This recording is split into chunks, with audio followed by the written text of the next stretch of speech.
Abra sua Bíblia, carta de Paulo aos Filipenses, capítulo de número 1. Nós vamos ler do verso 27 a 30 e no capítulo 2, do verso 1 até o 4. Capítulo 1, verso 27 a 30 e do 2, 1 a 4. Todos estão com as Bíblias abertas aí para acompanhar direitinho? Então vou ler. Vivei acima de tudo, por modo digno do Evangelho de Cristo, para que, ou indo ver-vos, ou estando ausente, ouça no tocante a vós outros, que estáis firmes, em um só espírito, como uma só alma, lutando separados? Não, lutando juntos por qual fé? Pela fé evangélica. O que é a fé evangélica? Produzida pelo conhecimento do Evangelho, não da lei. E que em nada estáis intimidados pelos adversários, pois o que para eles é prova evidente de perdição, para vós outros de salvação, e isso da parte de Deus. Porque vos foi concedida a graça de padeceres por Cristo, não somente de crerdes nele, pois tendes o mesmo combate que vistes em mim, e ainda agora ouvis que é meu. Se há, pois, alguma exortação em Cristo, alguma consolação de amor, alguma comunhão do Espírito, se há entranhados afetos e misericórdia, completai a minha alegria de modo que penseis a mesma coisa, tenhais o mesmo amor, sejais unidos de alma, tendo o mesmo sentimento, nada façais por partidarismo ou vanglória, mas por humildade, considerando cada um os outros superiores a si mesmo, e não tenha cada um em vista o que é propriamente seu, senão também cada qual que é dos outros. Então vamos trabalhar nesse texto, levando em consideração esses dois pontos. Do verso 27, Paulo fala que nós temos que lutar juntos por qual fé? A fé evangélica. No verso 28, ele fala que nós não temos que ser intimidados pelos adversários. Então vamos trabalhar nesse pensamento. O que é a fé evangélica e o que é e quem são os adversários. Quem foi que escreveu essa carta? Paulo.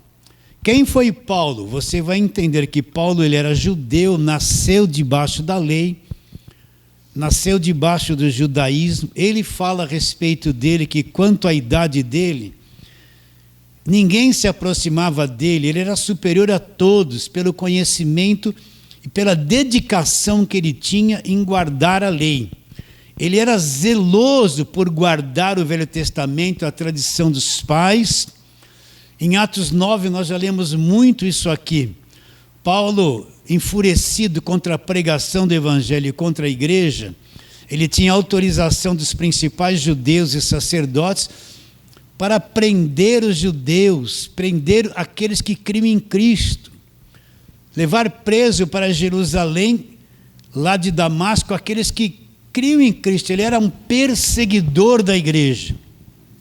Mas um dia, você sabe que Jesus apareceu para ele no caminho de Damasco, ele caiu por terra, ouviu aquela voz, Saulo, Saulo, por que me persegues? Ele disse, quem és tu, Senhor? E a voz disse, eu sou Jesus a quem tu persegues. E ele disse que ali ele teve aquela revelação de quem era Jesus Cristo, viu que tudo aquilo que ele cria era uma coisa passada, viu que todo aquele zelo religioso que tinha em favor da lei era uma coisa que já não tinha mais razão de ser, porque havia uma nova aliança entrado em vigor. E Paulo ali em Romanos 10, 4, ele fala uma coisa extraordinária da mudança dele. Ele fala o que ele entendeu. O que ele diz? O fim da lei é Cristo. O fim do judaísmo. Presta atenção, eu tenho que repetir 2000 vezes isso, não se canse. Paulo fala o fim da lei, o fim de todo aquele sistema do Velho Testamento, do judaísmo. O fim de tudo aquilo é Cristo, dando a entender o quê? Que quando Cristo vem, morre na cruz, estabelece no sangue dele uma nova aliança, ele cumpre a lei, ele cumpre o Velho Testamento, ele cumpre o judaísmo. Logo, o judaísmo e todos aqueles ensinos da velha aliança direcionados ao povo judeu não tem mais razão de ser. Aquilo acabou. Ele sabe que agora que Cristo derramou sangue na cruz, instituiu uma nova aliança no sangue dele, daí para frente é que começa aquilo que nós chamamos e entendemos que é o Evangelho da graça de Deus. Então Paulo tinha esse conhecimento. Paulo foi um fanático religioso na religião judaica. Caiu por terra, Jesus se revelou a ele, ele descobriu por revelação que aquilo que ele cria era uma coisa superada, passada, não tinha mais razão de ser. Jesus revelou o Evangelho da graça de Deus para ele. Ele fala em Gálatas capítulo 1, o Evangelho que eu recebi e eu não aprendi de homem algum, ele fala, mas foi por revelação direta de Jesus Cristo. O evangelho que ele pregava, ele não aprendeu de Pedro, de Tiago, de João. Isso é muito sério. Ele diz que não aprendeu de homem algum, mas foi o próprio Jesus Cristo que se manifestou e revelou para ele, abriu o entendimento dele. Não aprendi de homem algum, mas foi mediante revelação do próprio Jesus Cristo. Então, olha que diferença. Ele viveu debaixo da lei, se libertou da lei através do conhecimento da cruz, teve revelação agora do que é evangelho, e agora Paulo fala para os filipenses que eles têm que lutar juntos por qual tipo de fé? Pela fé evangélica. O que é a fé evangélica? A fé produzida pelo conhecimento do evangelho. Então, eu não vou mais viver na fé do Velho Testamento. Eu não estou vivendo na fé de Abraão. Eu não estou vivendo na fé de Gideão. Eu não estou vivendo na fé de Davi. Eu não estou vivendo na fé de Eliseu, de Elias, de Sansão. Por quê? Porque essa gente do Velho Testamento, eles não conheceram nada do Evangelho da graça de Deus. Você entende o que eu estou te dizendo? Eles tiveram fé em Deus? Tiveram, para aquele tempo. Mas Sansão, o cabelo dele crescia, ele ficava forte, matava os medianitas, tinha uma força sobrenatural. Ele não conheceu nada do conhecimento do Evangelho da graça de Deus. Jesus viria milhares de anos depois dele. O que ele conheceu foi a lei, o judaísmo.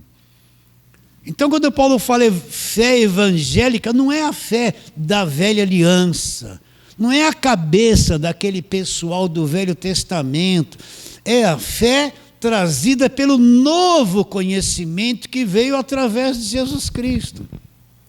Lutar juntos, não mais separados, não cada um por si, mas nós juntos, uma mesma força, lutando pela fé evangélica.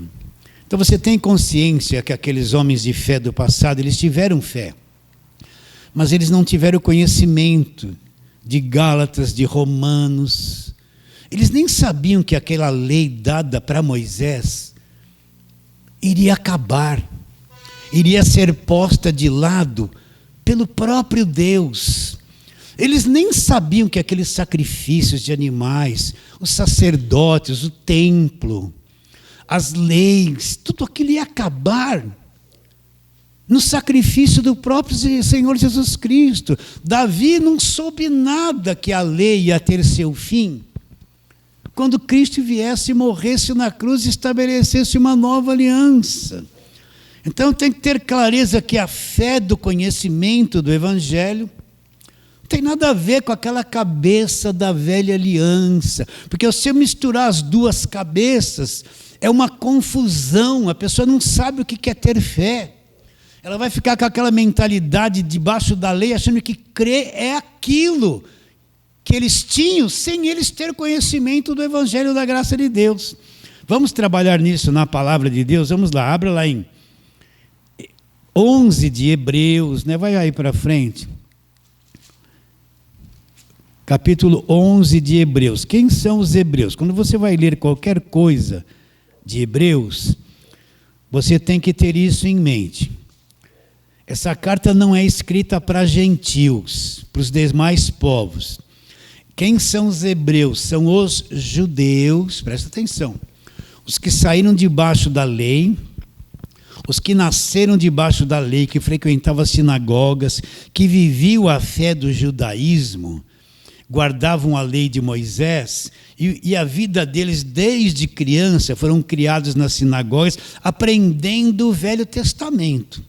Alguns desses hebreus, desses judeus, começaram a ouvir o Evangelho, e vieram para o Evangelho ouvir como era o Evangelho.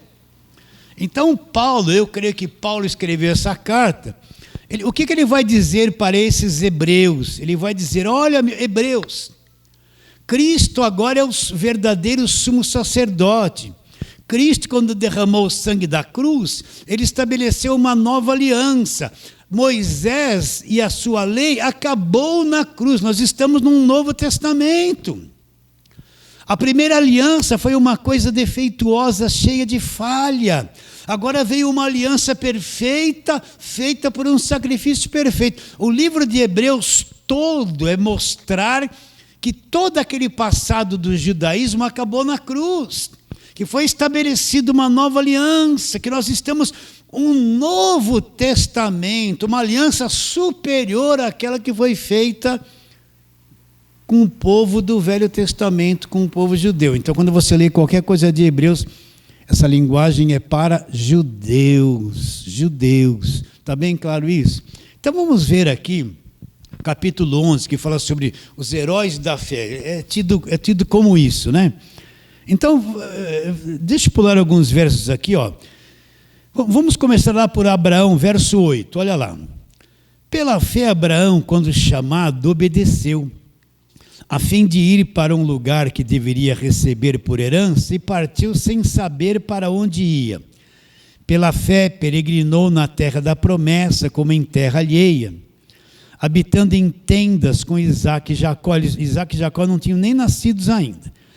Eles eram o herdeiro com eles da mesma promessa, porque aguardava a cidade que tem fundamentos, da qual é o arquiteto, Deus é o arquiteto e o edificador.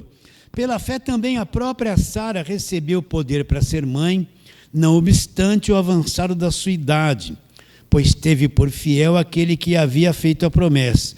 Por isso também, de um, aliás, já amortecido, saiu uma posteridade numerosa como as estrelas do céu, e inumerável como a areia que está na praia. Para aí. Abraão teve fé, largou tudo, saiu para uma terra da promessa sem saber para onde ia. Isso é uma coisa maravilhosa. Ele teve fé? Teve. Sara teve fé, como está aqui, para ser mãe, mesmo sendo estéril? Teve. Agora, vamos entrar na mente deles.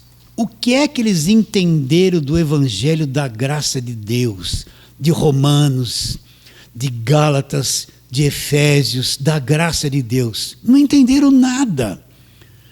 Porque eles tinham aquele conhecimento. Deus se manifestou para Abraão, larga a tua parentela, as nações todas vão ser abençoadas. E parou aí. Ele não foi além, porque ele não viveu para chegar nesse tempo. Ele largou, obedeceu a Deus, é chamado de pai da fé. Sim, teve o seu valor e a sua virtude, teve. Mas eles não conheceram nada do Evangelho da graça de Deus. Vocês estão entendendo? Nem Abraão, nem Isaque e nem Jacó, eles não entenderam nada do Evangelho da graça de Deus. Como você compreende hoje? Cristo viria milhares de anos depois, estabeleceria a nova aliança. Quando Abraão fez isso, nem lei existia ainda, tudo isso foi antes da lei. Ele nem conheceu a lei dada a Moisés, porque ele já era morto. Está claro isso na sua mente? Vamos em frente. Ele é um herói da fé do Velho Testamento? Claro que ele é. Ele teve fé teve, mas sem conhecimento daquilo que é o evangelho da graça de Deus. Vamos mais para frente, verso 23. Pela fé Moisés, apenas nascido, foi ocultado por seus pais durante 3 meses, porque viram que a criança era formosa, também não ficaram amedrontados pelo decreto do rei. Os pais de Moisés tiveram fé? Claro que tiveram. Guardaram e ocultaram Moisés, correndo risco.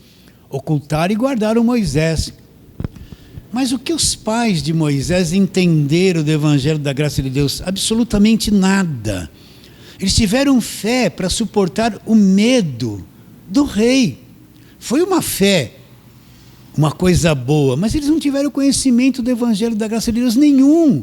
Eles são heróis da fé, aparecido aqui em Hebreus 11? Claro que são. Mas se você chegasse para ele e perguntasse assim, fala alguma coisa da graça de Deus, eles não iam responder nada, eles não iam responder nada da lei. Por quê? Porque a lei não havia dado ainda. O próprio filho deles, Moisés, é que através de anjos Deus traria a lei para Moisés. Está claro isso na mente de vocês? Então, olha o que você entende hoje e o que eles entenderam lá. Absolutamente coisas diferentes. Sim ou não? Totalmente diferentes. Agora vamos lá. Moisés agora aqui no verso 24. Moisés nasceu, cresceu e vamos lá. Pela fé Moisés, quando já homem feito, recusou ser chamado filho da filha de Faraó, preferindo ser maltratado junto com o povo, a usufruir prazeres transitórios do pecado, porquanto considerou o opróbrio de Cristo por maiores riquezas do que os tesouros do Egito, porque contemplava o galardão. Pela fé abandonou o Egito, não ficando amedrontado com a cólera do rei, antes permaneceu firme, como quem vê que é invisível. Pela fé celebrou a Páscoa e o derramamento do sangue, para que o exterminador não tocasse no primogênitos de Israel. Pela fé atravessaram o Mar Vermelho, como que por terra seca, tentando-os, os egípcios foram tragados de todo. Moisés teve fé, largou o egípcio, não é? E fez coisas extraordinárias, não teve medo de nada. Foi chamado por Deus para libertar o povo da escravidão. Foi lá, meio amedrontado, e libertou o povo da escravidão, né? E quando estava diante do mar e o exército dos egípcios atrás, ele estava encurralado, Deus falou para ele, levanta o teu cajado, Moisés. Ele levantou e o mar se abriu. E eles passaram pelo meio do mar como em terra seca. Uma coisa extraordinária. Passaram assim do lado dele qual muro de água, e a água não vinha sobre eles, a água alta, e eles lá no meio assim, coisa extraordinária. Teve fé, não é uma coisa linda isso? Eu assisti lá 40 e poucos anos atrás, os 10 mandamentos, e quando ele fez aquilo, eu vi aquilo, eu fiquei arrepiado. Foi maravilhoso, ele teve fé, teve. Mas o que Moisés conheceu do evangelho da graça de Deus? Nada. O que Moisés conheceu da nova aliança? Quando ele abriu o Mar Vermelho, Deus não tinha nem dado a lei para ele ainda. Ele nem sabia nada da lei, vocês estão entendendo ou não? O conhecimento dele do evangelho da graça de Deus, zero. Ele não conheceu nada. E foi um homem de uma grande fé. Mas se você observar o que você conhece do evangelho hoje e tem fé, é totalmente diferente daquilo que Moisés cria. Sim ou não? Vocês estão entendendo quando Paulo fala que nós temos que lutar junto? Não é pela fé da velha aliança, nem por aquela cabeça de judeu. É pela fé da nova aliança. Está entendendo a diferença ou não? Né? Moisés não entendia nada do evangelho da graça. Continua, olha lá, verso 30. Pela fé ruíram as muralhas de Jericó, depois de rodeadas por 7 dias. Quantas vezes campanha de rodear muralha de Jericó? Você já fez alguma vez isso? Levanta a mão para ver se tem alguém aqui. Oxa, tem bastante, quase a maioria, né? Quantas vezes vinha a pregação, olha, seus problemas são as suas muralhas. Aí vamos ler lá a história de Josué. E ele teve que rodear a muralha 1 vez, 2, e no 7º dia 7 vezes. Agora, no 7º dia, depois gritou e as muralhas caíram por terra. Grita, e você gritava, glória a Deus, aleluia. O que Josué entendeu do evangelho da graça de Deus? O que aquelas muralhas... É que eu vou espiritualizar. Não, as muralhas hoje é o teu medo.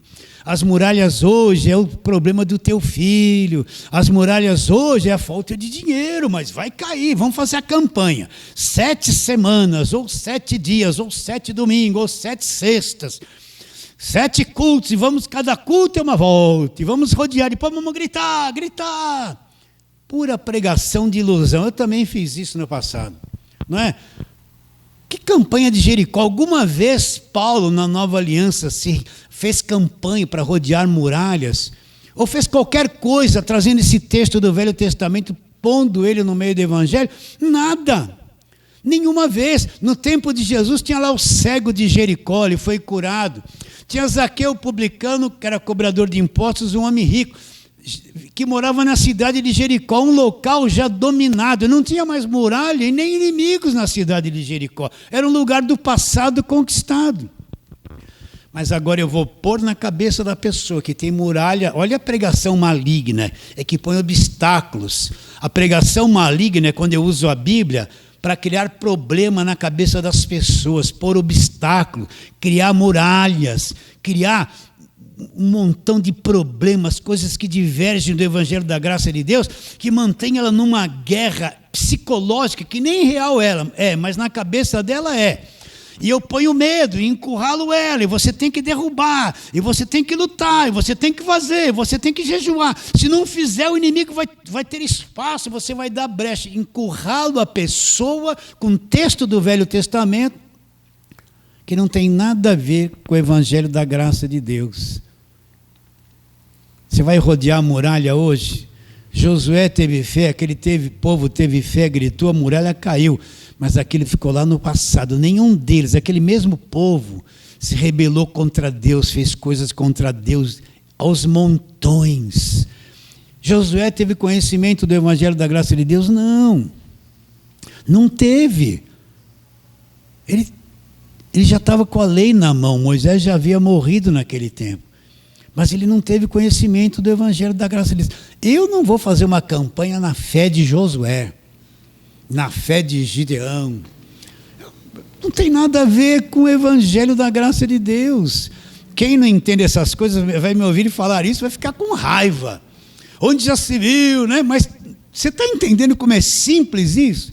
Demora anos para ter a mente aberta, que a fé do Evangelho não é Velho Testamento, é da cruz para frente. Vamos ler outra coisa aqui, acompanha a leitura aqui. Ó.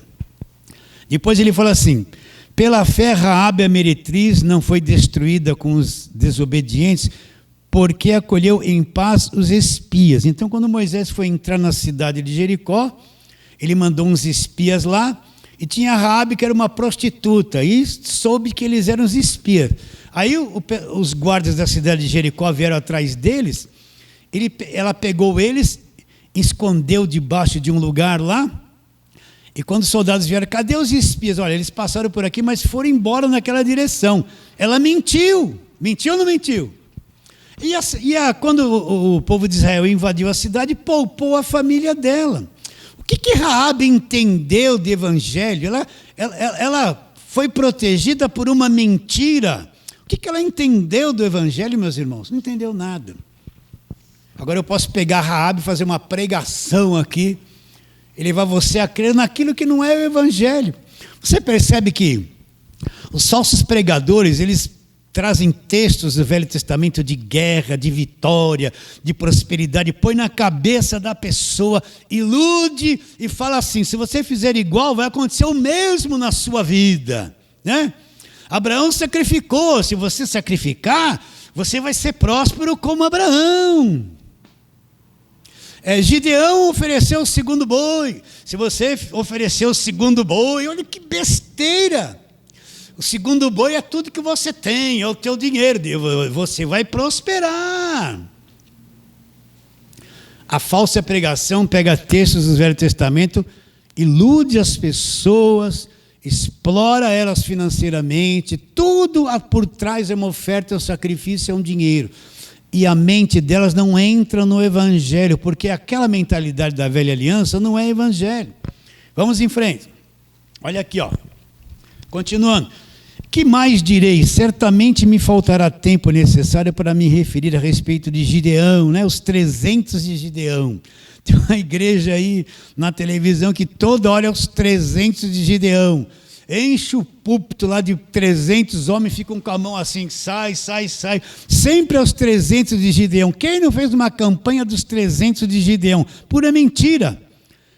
Vou ler o 32 de novo. E que mais direi? Certamente me faltará tempo necessário para me referir ao que a respeito de Gideão, de Baraque, de Sansão, de Jefté, de Davi, de Samuel e dos profetas. Davi fez coisas extraordinárias. Vamos fazer a campanha da fé de Davi. Veio lá o gigante Golias, né? Vocês não precisam ouvir isso, mas para o pessoal querido da internet, que está chegando agora.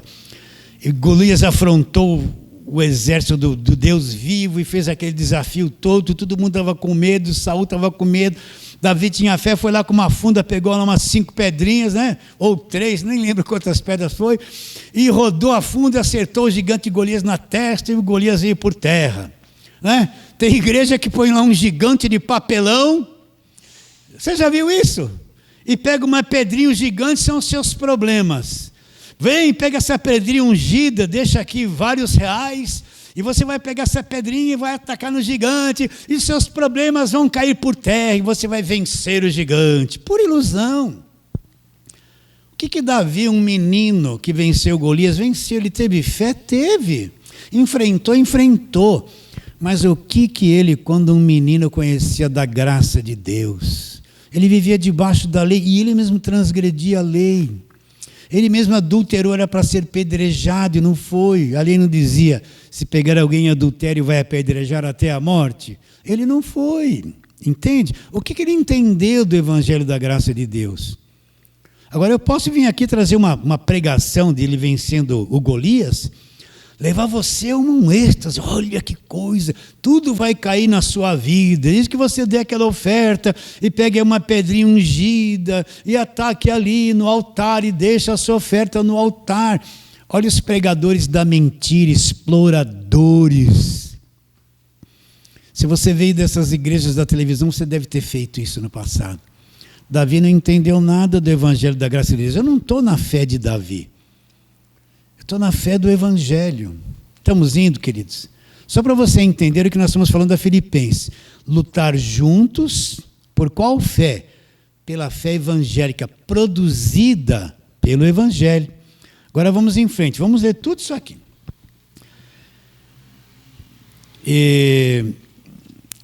Verso 33, os quais por meio da fé subjugaram reinos, praticaram justiça, obtiveram promessas, fecharam a boca de leões, extinguiram a violência do fogo, escaparam o fio da espada, da fraqueza tiraram forças, fizeram-se poderosos em guerra, puseram em fuga exércitos de estrangeiros, mulheres receberam pela ressurreição seus mortos, alguns foram torturados, não aceitando seu resgate para obterem superior ressurreição. Outros, por sua vez, passaram provas de escárnios e açoites até algemas e prisões. Foram apedrejados, provados, cerrados pelo meio, mortos a fio de espada, andaram peregrinos, vestidos de pele de ovelhas e cabras, necessitados, aflitos. Homens dos quais o mundo não era digno, errantes pelos desertos, pelos montes, pelas covas, pelos antros da terra.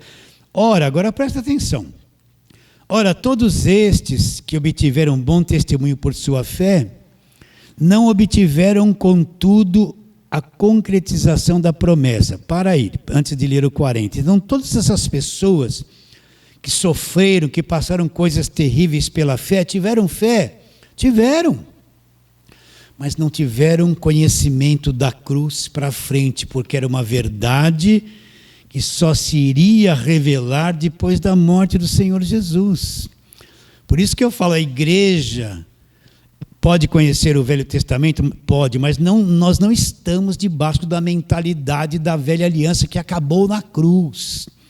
A igreja não existia no Velho Testamento, a palavra igreja não existe no Velho Testamento. Velho Testamento, história do povo judeu. Não se canse disso. A igreja existia no Velho Testamento? Não. Não, só existia o povo judeu debaixo da lei. A fé que eles tiveram foram fé verdadeira, mas sem conhecimento do evangelho da graça de Deus, sem conhecimento da cruz, da nova aliança para frente. Então elabora em grande erro eu dizer que sou cristão. É que nem você vê nessas manifestações políticas. Está lá um monte de gente que é cristão com bandeira de Israel. Israel não é um povo cristão, eles são contra o cristianismo, eles não creem em Cristo. Um monte de gente que fala que é crente não entende que tudo isso faz parte da velha aliança. Tudo isso acabou na cruz. Todo aquele povo teve a sua fé, mas não é a fé produzida pelo conhecimento do evangelho. Está bem claro isso? Então, toda pregação que você vai ouvir, você tem que saber isso. Você ligou a televisão, está um pastor pregando, antes ou depois da cruz? Ah, lá vem com a história antes da cruz. Ele vai pregar judaísmo. Aí você ligou, essa música, homem de guerra é Jeová. Jeová, homem de guerra, seu nome é temível na terra. Olha a guerra, olha o louvor. Homem de guerra, está cantando guerra, seu nome é temível na terra, está todo mundo comendo. Aos seus inimigos, venceu, Deus grande e terrível em louvor. Não tem nada de Jesus Cristo nisso, é uma música do Velho Testamento, né? Vou com Josué lutar em Jericó. Peraí, o que eu sou da nova aliança? O que eu vou lutar em Jericó? Jericó não existe. Eu não tenho a mentalidade de Jericó do Velho Testamento. As muralhas vão cair. Isso não é louvor, isso é judaísmo. Eu estou cantando uma história que não existe mais. Você já cantou isso no passado? Sim ou não? Quanta coisa, e puxa a espada, eu vou atravessar o inimigo e vou vencer. É tudo música de guerra da década de 80 para frente, quando começou esse negócio de batalha espiritual, tudo era guerra espiritual, tudo era batalha, tudo era demônio. Daí que surgiu esses montes de cânticos de homem de guerra, eu vou atravessar o inimigo, eu vou vencer, eu vou batalhar, mentalidade judaica do povo do Velho Testamento em guerra, o tempo todo. O tempo todo. Então, todas essas pessoas que creram, que foram louvadas aqui, não tiveram entendimento. Agora, olha o verso de número 40, olha lá. Relaxa aí a tua mente, olha, relaxa lá. Por haver Deus provido coisa superior ao nosso respeito. Não pode ser. Deus, você vai perguntar para Deus. Então, todo esse povo que creu, que fez essas coisas extraordinárias lá no passado, o Senhor está dizendo que eles não alcançaram a promessa. Vamos ler o verso antes. Olha lá. Verso 39. Ora, todos esses que obtiveram um bom testemunho por sua fé, olha lá, não obtiveram, contudo, a concretização da promessa. Eles não alcançaram a promessa. Por quê? Olha, por haver Deus provido coisa superior ao nosso respeito, para que eles sem nós, não pode ser. Por haver Deus provido coisa superior ao nosso respeito, para que ele sem nós não fosse aperfeiçoado. Então o que Paulo está dizendo? Porque Deus, eles não alcançaram a promessa porque Deus proveu coisa superior ao nosso respeito, superior a tudo que eles viveram lá, ao nosso respeito. Que coisa superior é essa nova aliança? Muito superior à velha aliança. Eles não alcançaram a promessa porque eles dependiam de nós, para que eles sem nós do Novo Testamento, a igreja, eles não fossem aperfeiçoados. Não está escrito isso aí na Bíblia?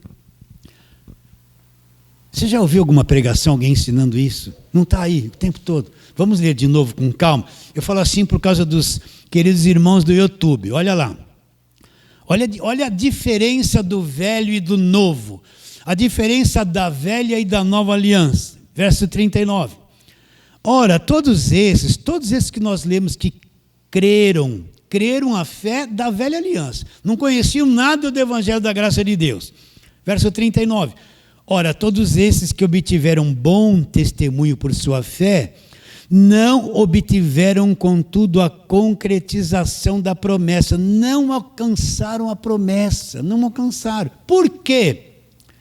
Por haver Deus provido coisa superior ao nosso respeito. Então Deus, quando Paulo fala aqui, prover coisa superior ao nosso respeito, a respeito de quem? Nós da nova aliança. Paulo aqui já está na nova aliança, a nova aliança está em vigor, a igreja já existe, então Deus proveu coisa superior a nosso respeito, superior àquilo que eles viveram no passado. Para quê? Para que eles dependiam de nós, para que eles sem nós, olha lá, não fossem aperfeiçoados, para que eles sem nós, para que eles, velha aliança, sem nós da nova aliança, não fossem aperfeiçoados. Então, quando eu falo em fé evangélica, ficou explícito esse arroz com feijão diante de você? Você entendeu? Então, quando Paulo fala lutar juntos pela fé evangélica, Paulo tem esse entendimento que a fé que ele pregou através do evangelho é uma coisa da nova aliança. Por isso que ele explicita a fé produzida pelo evangelho, fé evangélica, fé que vem depois da cruz, do conhecimento do que Cristo fez na cruz. Essa é a fé que a igreja vive. A igreja vem existir na nova aliança, a igreja vive a fé produzida pelo evangelho. Então, se eu só ficar pregando o Velho Testamento, campanha do Velho Testamento, aquela fé lá da velha aliança, eu não estou pregando a fé evangélica, eu estou pregando a fé judaica. Por isso que as pessoas têm dificuldade de entrar no evangelho. A mente delas está cheia de judaísmo e pregação e campanha e voto, sacrifício. É judaísmo que elas estão cheias disso na mente. Está entendendo claramente ou não? Sim ou não? Sim ou não, né? Brincar com você. Então, quando a gente fala que a velha aliança acabou na cruz, acabou.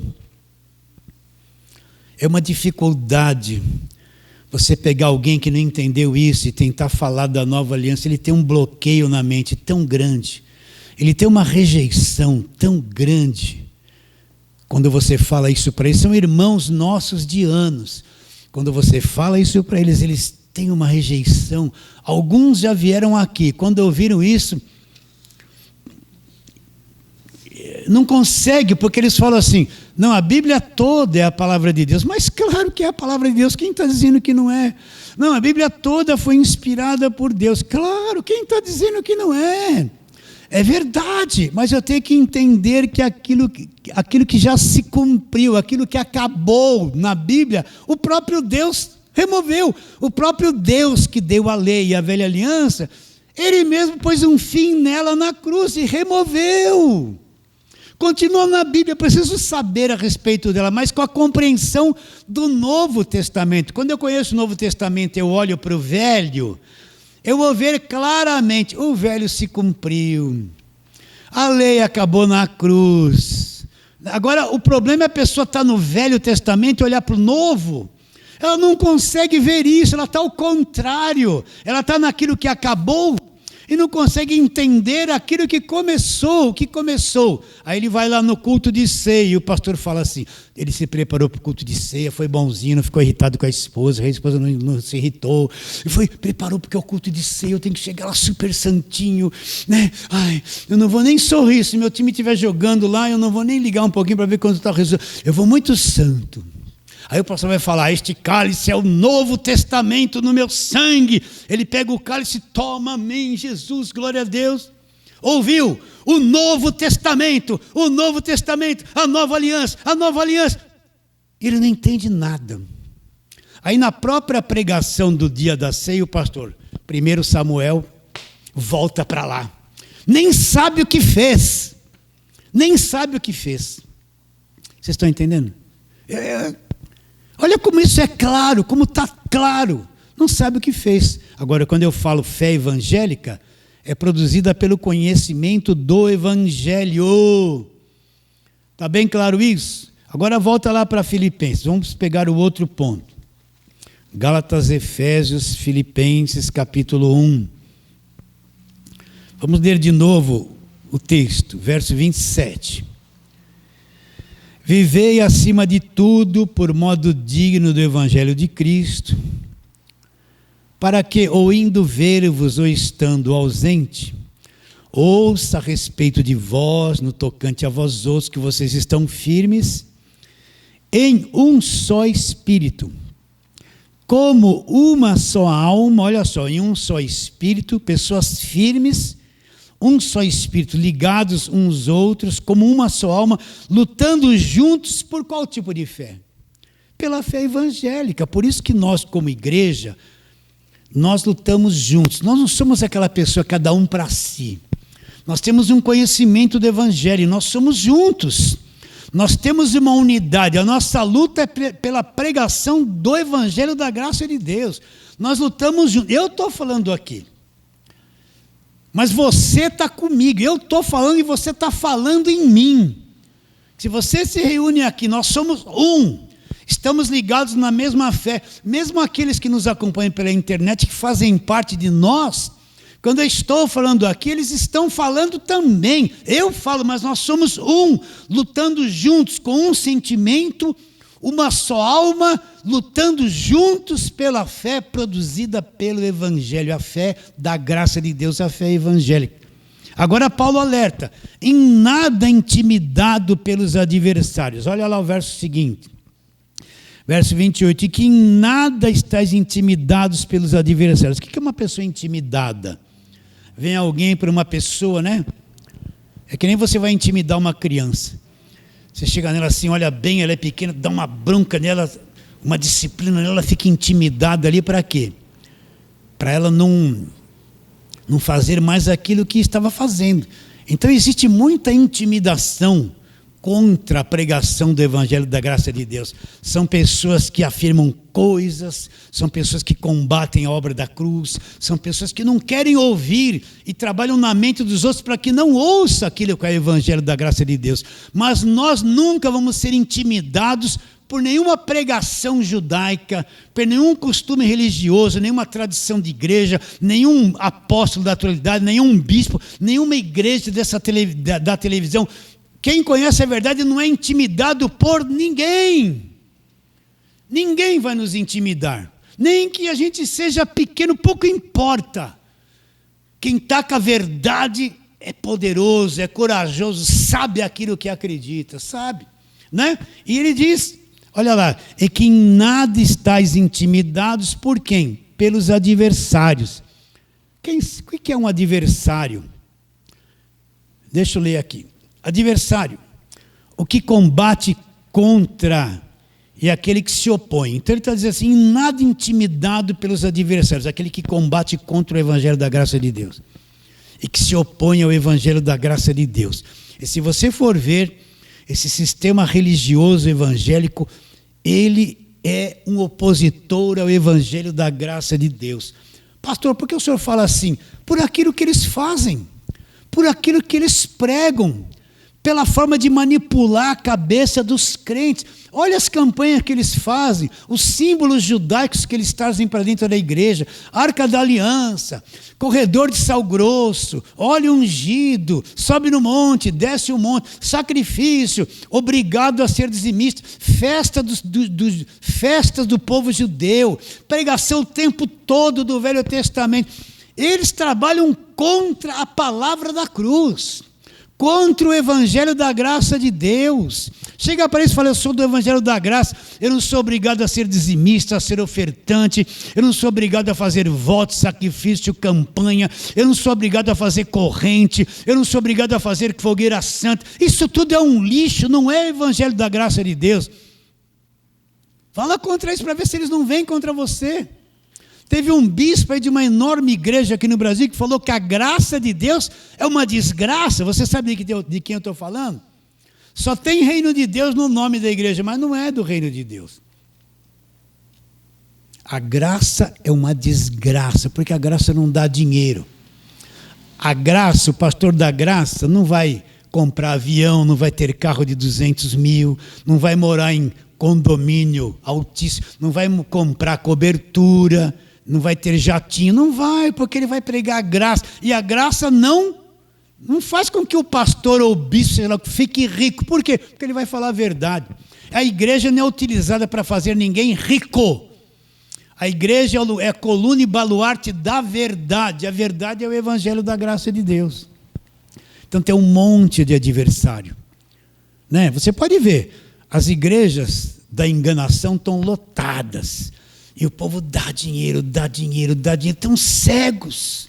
Sai com as rosinhas, com o sal grosso, com os frasquinhos de sangue de Jesus, com os envelopinhos, com a mão do missionário, o tempo todo comprando as coisas. Vai lá no culto, antes da palavra, vão pedir oferta 10 vezes, vão vender livro, vender CD, vender, seja lá o que for, e vão falar que tem um diabo, um devorador na tua vida, e se você não der, e vão rapar as pessoas. Mas quando você vai falar da graça, eles são contra você. São ou não são? Porque a graça põe para fora toda a sujeira dos adversários. Por isso o Evangelho da Graça e a pregação tem muitos adversários, muitos. Mas não vão nos intimidar absolutamente em nada. Agora Paulo fala por quê? Porque o que para eles, olha lá, pois o que para eles é prova evidente de perdição, é para vós outros da salvação, e isso da parte de Deus. Então vamos ver algumas coisas sobre os adversários aqui. Vou ser breve. Vamos lá, aqui mesmo em Filipenses, vai lá para o capítulo número 3. Os sinais de quem são os adversários. Verso 17. Filipenses 3, versos 17. Acompanha aí direitinho. Irmãos, sede meus imitadores, imitadores meus.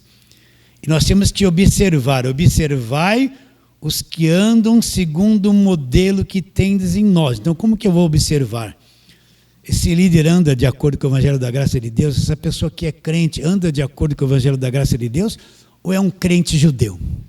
E depois ele diz, pois muitos andam entre nós, já estava no meio da igreja isso, dos quais repetidas vezes eu vos dizia, e agora vos digo até chorando, olha lá, que são inimigos da cruz de Cristo. Então, dentro da própria igreja, existem os inimigos da cruz? Sim, quem são? Esses que querem judaizar a igreja. Que tudo é na base de voto, sacrifício, campanha e dízimo, e isso e aquilo, para as pessoas terem bênçãos que já foram dadas de graça através da obra de Cristo na cruz. Então, no meio da própria igreja, de onde vêm esses inimigos da cruz? Olha o que Paulo diz.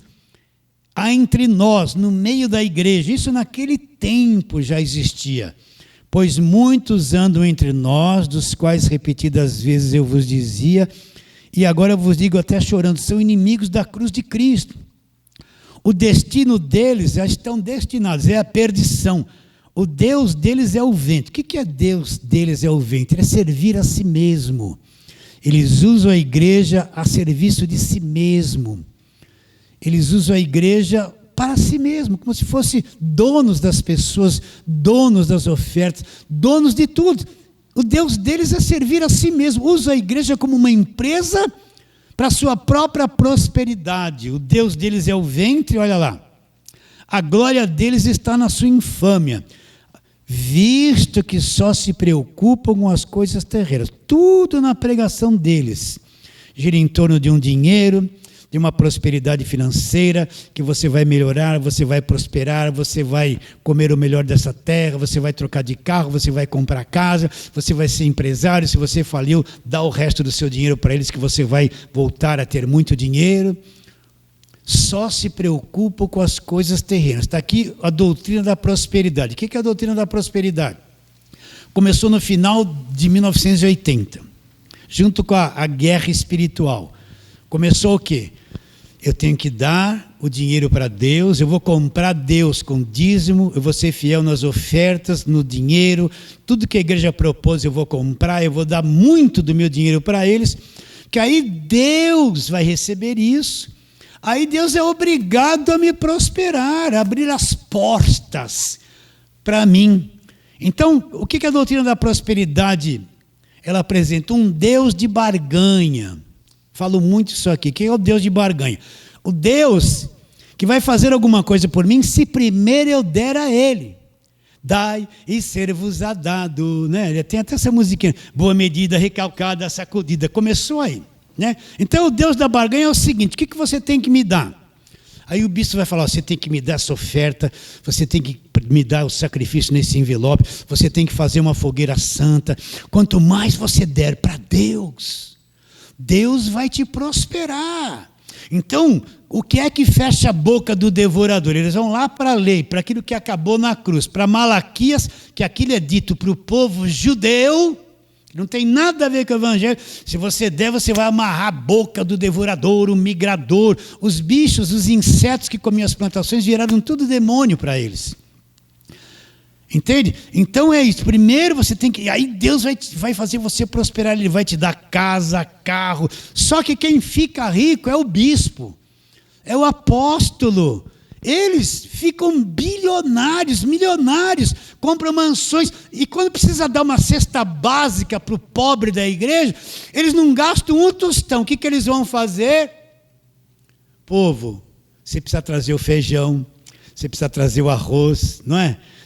Vamos fazer 100 cestas básicas. Então vocês trazem tudo, o povo já deu o dízimo, a oferta, só que tudo aquilo sumiu. Eles não compram 1 quilo de feijão. Depois do povo dar tudo para eles, ainda tem que trazer o arroz, o feijão, o macarrão, o óleo, a farinha de milho, a farinha de trigo, para eles fazerem cestas básicas. Aí quebrou um vidro na igreja. Cadê o dinheiro dos dízimos, das ofertas, do sacrifício, da fogueira? Não tem, pessoal. Precisamos levantar uma oferta para consertar o vidro da igreja. E o dinheiro que entrou? Então o povo vai sendo explorado, dizendo que vai ser próspero. Aí você fica 10, 15 anos nesse lugar, você foi fiel 10, 15 anos e você não comprou o carro zero. Você não ficou rico. Você começa a descobrir que você foi um serviçal. Imagine uma igreja com 1.000 membros. Vai 500 dizimistas, 400 ofertantes, e vai, semanalmente recolhendo dinheiro. Você já viu quanto vai dar de arrecadação? 200, 300 mil, 400 mil, 500 mil, 1 milhão. Você sabia disso?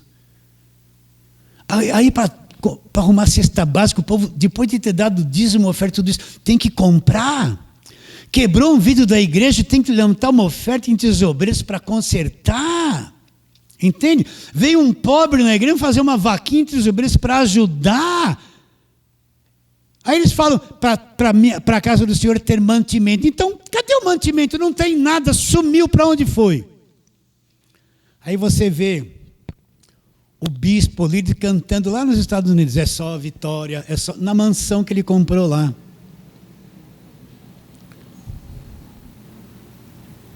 Só se preocupam com coisas terrenas. E eu afirmo, essa gentaiada toda da televisão tão podre de rico, o diabo deu muito dinheiro para eles e vai dar. Para eles propagarem a mentira, se tornarem uma igreja política, comprada por um partido. Tem até igreja que tem partido. Eu não quero nem saber se é política. Eu vou falar e vai ficar aí gravado. Olha como eles estão corruptos. E eles, e a bancada evangélica, promulgam leis contra o pobre, contra o próprio povo. Vocês não viram isso nesses últimos tempos? Falam que são de Deus, pátria, família, liberdade e tal, mas fazem leis, votam em leis contra o pobre. Sim ou não? Aí você vê, visto que só se preocupa com coisas terrenas, eles têm canais de televisão, eles têm rádio fortes em todas as cidades de São Paulo. Quando você vai ver, a palavra da cruz está escondida, está camuflada. Eles não falam da graça de Deus. Eles são pregadores do judaísmo, da velha aliança, põem peso o tempo todo na vida das pessoas. Pregam mais o diabo, o demônio, dentro das igrejas do que o próprio Senhor Jesus Cristo. Esses são os adversários que vêm contra o Evangelho da graça de Deus. Não estou dizendo um católico, um espírita, um macumbeiro, um feiticeiro que fala alguma coisa contra o Evangelho. Não, isso é fácil de identificar. Pior são esses que estão com a Bíblia na mão, manchando a obra da cruz, escondendo a obra da cruz, explorando o povo, dizendo que a igreja, quando a igreja já virou uma empresa há muitos anos, e eles deitam, enrolam na vida das pessoas, e influenciam os outros politicamente para voltar em gente que vai trabalhar contra eles mesmos. Mas é de Deus, né? O pastor, o bispo falou para votar, eu vou votar. Tudo manipulado, uma igreja desviada, manipulada. São os adversários. Vamos lá. Olha lá, vou ler de novo. Filipenses, né? Os inimigos da cruz. Olha lá, verso 19. O destino deles é a perdição. O Deus deles é o ventre. A glória deles está na sua infâmia. Não gosto quem é da graça. Não gosto quem é da graça. Não gosto. A glória deles está infamada, na infâmia de quem conhece o Evangelho da graça de Deus, visto que só se preocupam com coisas terrenas. Agora Paulo nos dá uma direção. Pois a nossa pátria está nos céus, de onde também aguardamos o Salvador, o Senhor Jesus Cristo. De onde que está a nossa pátria? A nossa pátria não é aqui na terra. Nós não somos cidadãos aqui da terra, apesar de estarmos vivendo aqui. A nossa pátria é celestial, está nos céus. De onde aguardamos o Salvador, o Senhor Jesus Cristo, o qual transformará nosso corpo de humilhação para ser igual ao corpo da sua glória, segundo a eficácia do poder que ele tem de até subordinar a si todas as coisas. Vamos para outro texto, segunda carta de Paulo aos Coríntios, volta, né? Volta, está antes de Gálatas, segunda carta de Paulo aos Coríntios, capítulo de número 11, vamos lá, segundo aos Coríntios 11.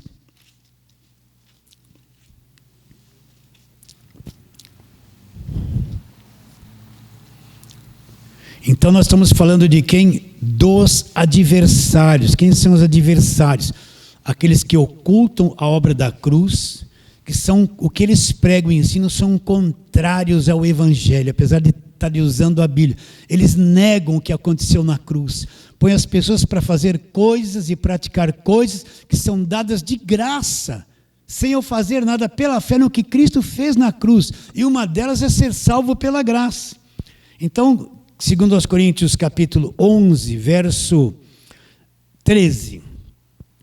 Abra aí e acompanhe. Porque os tais são falsos apóstolos, obreiros fraudulentos, que fraudam as pessoas.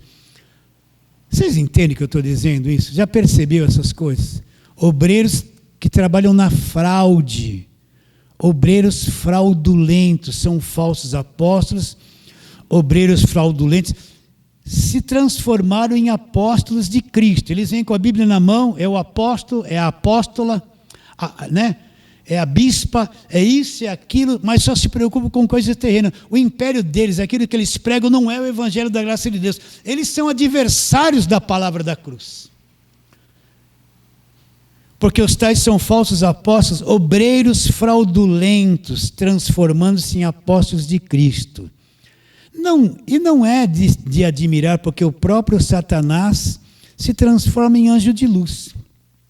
Não é muito, pois, que os seus próprios ministros se transformem em ministros de justiça. O fim deles será conforme as suas obras. O próprio Satanás também põe um paletó e gravata, está atrás de um púlpito, se veste bem, vem bem maquiado, canta louvores, faz milagres, né? Todo mundo venera, adora. Você já viu como as pessoas querem tocar nos apóstolos, quer chegar perto, né? Meu Deus, são vidradas nos homens. O próprio Satanás se transforma em anjo de luz. Ele tem ministros, gente que trabalha para ele, que são os mentirosos. E esses ministros se transformam em ministros de justiça. Você vê eles com a Bíblia na mão, você vê eles sendo deputados, senadores, você vê eles fazendo uma marcha para Jesus, fala que é para Jesus, mas no auge, lá no no palanque, está cheio de político que nem sabe o que é Bíblia, se declarando crente. O próprio Satanás se transforma, se transfigura em anjo de luz. Os seus ministros se transformam em ministros da justiça, como se fossem homens de Deus. Eu trabalhei no Banespa, eu fui bancário 25 anos, eu trabalhei no Banespa. E sempre, em todo o tempo, houve notas falsas. Eu sou um que conhecia notas falsas. Então nós fizemos um curso que naquele tempo chamava-se grafoscopia, ou seja, porque a gente lidava com muito dinheiro, até o dólar falso, correu muito disso na minha mão durante anos, né? Então esse curso, eles pegavam todas as notas falsas que apareciam no mercado e pegavam as verdadeiras e davam as duas para nós identificarmos qual era a falsa e qual era a verdadeira. Então, de tanto eu trabalhar nisso, eu aprendi pelo tato, mesmo com os olhos fechados, conhecer uma nota falsa. Então chegava uma parte do curso, eles punham as notas lá na sua banqueta, fecha os olhos. Agora pega essa. Sinta o papel dela, sinta. Agora pega a outra com a mesma mão, mesmo polegar. Qual que é a verdadeira? A primeira ou a segunda é a verdadeira. Vocês acertaram. Até no tato, a gente, de tanto ser treinado, a gente conhecia a nota falsa da verdadeira. Uma vez eu estava trabalhando lá no Martinelli, onde pegou fogo. O banco tinha uma agência lá dentro da prefeitura. E veio o cara pagar um tributo com um maço de dinheiro assim. E caiu na minha mão. E eu tinha que contar tudo aquilo, né? Aí eu comecei uma por uma, aí fui separando, tinha mais de 3 mil reais em nota falsa. Ele ficou bravo comigo. Como? Só de eu pegar aquilo, quem não conhecia ia receber nota falsa. Mas quem conhecia não caía. Eu separei aquela dinheirama toda, ele ficou aborrecido, foi prender aquela nota falsa. Ele não pagou, porque ele queria dar um golpe na gente lá. Mas quem conhecia nota falsa sabia o que era falso e verdadeiro. E até hoje eu sei. Até hoje, quando sai do banco, eu faço aquele teste. Você acredita que uma vez eu peguei 100 reais do caixa do Bradesco, ali na Guapira, nota falsa? Na mesma hora entrei lá e falei, acabei de tirar isso aqui, e eles tiveram que trocar aquilo para mim. Até ali veio. Quem tem experiência sabe o que é um obreiro fraudulento. Sabe o que é um ministro de Satanás. Entende? Os ministros, eles são transformados em ministro de justiça. Sabe quando Satanás se transformou em anjo de luz? Vocês entendem isso? Agora, quem não sabia sobre a nota falsa, os detalhes, a marca d'água, isso e aquilo, ia pegar como se fosse verdadeira. Quem não conhece o Evangelho da Graça de Deus não sabe distinguir. Ele vai pegar o falso como verdadeiro e o verdadeiro como falso. Está invertido a cabeça dele. Desculpe eu estar me alongando muito hoje. Lutando juntos pela fé evangélica, em nada intimidado pelos adversários. Os adversários são muitos. Eles estão com as rádios na mão, canais de televisão na mão, política na mão, muitas coisas na mão.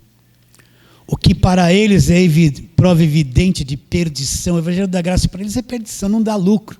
Para nós é de salvação, e isso vem de onde? Vem da parte de Deus. Vem da parte de Deus. Para terminarmos, volta lá, Filipenses. Hoje me alonguei muito, né, queridos? Mas ainda bem que vocês tiveram paciência.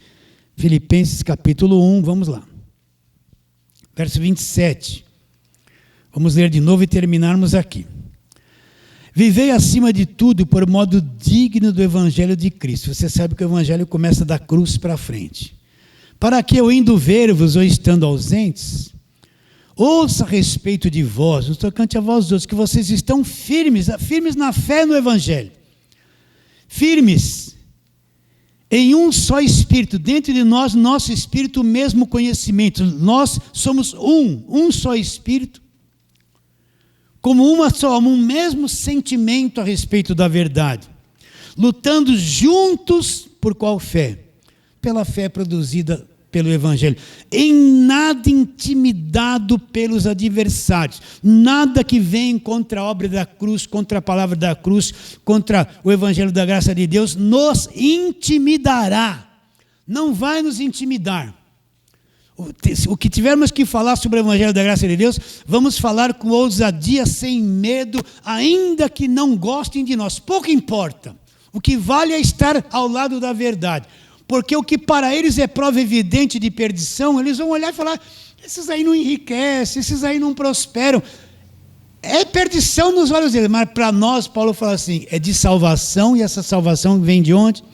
Vem da parte de Deus. Recebe a palavra de hoje? Fala assim, amém. Vamos ficar em pé e fazermos a breve oração.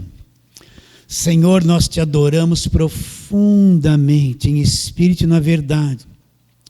E pedimos que o Senhor venha abrir o nosso entendimento de todos quando essa palavra, esse arroz feijão pregado, chegar. Nós sabemos que vai acontecer isso. Existe um monte de corações maduros para serem colhidos pela pregação do Evangelho da graça de Deus. Crendo que será, oramos pela fé em nome de Jesus. A igreja diz, amém. Pode